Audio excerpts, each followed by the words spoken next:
सुनी। बोला। जाया जब मिठावड़ा बजारिया पिया, जाया जब मिठावड़ा बजारिया पिया, ले आया जाया दो इठी झड़ुरिया पिया।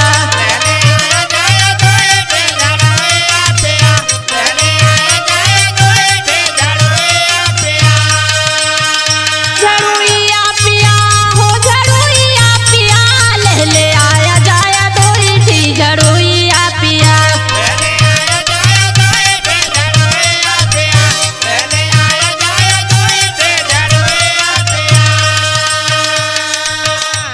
छेना न लाया पिया बारे भी न लाया,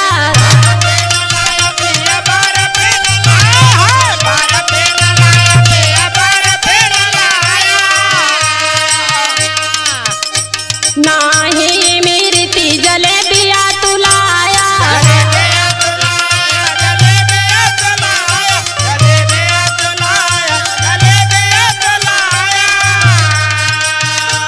छेना न लाया पिया बारे भी न लाया, नाही मिर्ची जलेबिया तू लाया।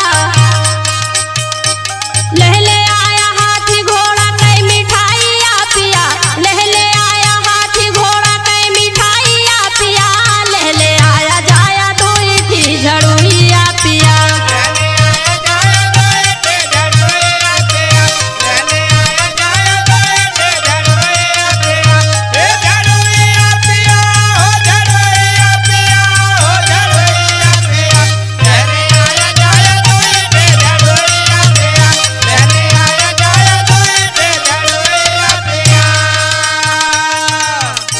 ए जी और सुनी।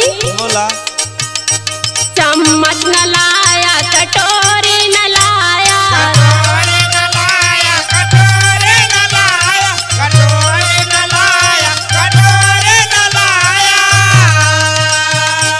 लोटा न लाया थारी न लाया,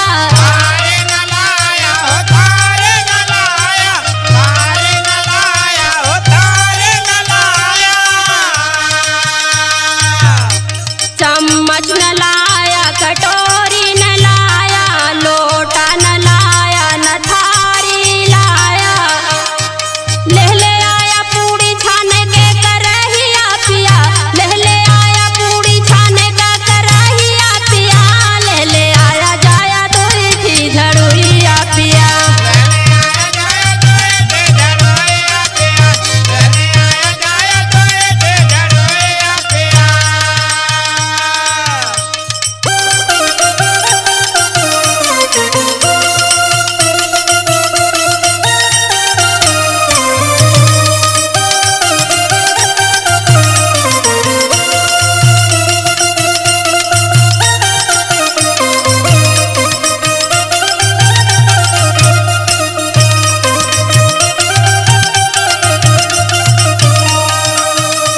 आलू न लाया टमाटर न लाया,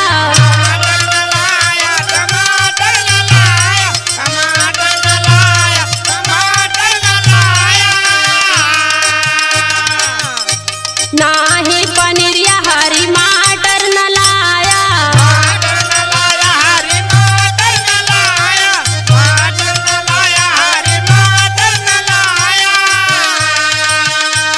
आलू न लाया टमाटर न लाया, नाही पनीरिया हरी मटर न लाया। ले आया शुद्ध देसी कनोइया पिया, ले आया शुद्ध देसी कनोइया पिया, ले आया जाया दो इठी झड़ुरिया पिया।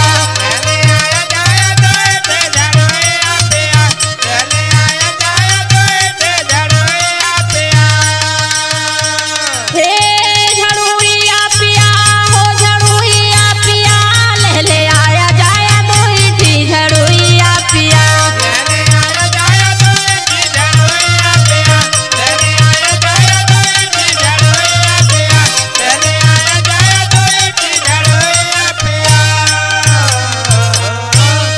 तू ठे झाड़ू लावे के इतना लंबा कथा सुनावत ही।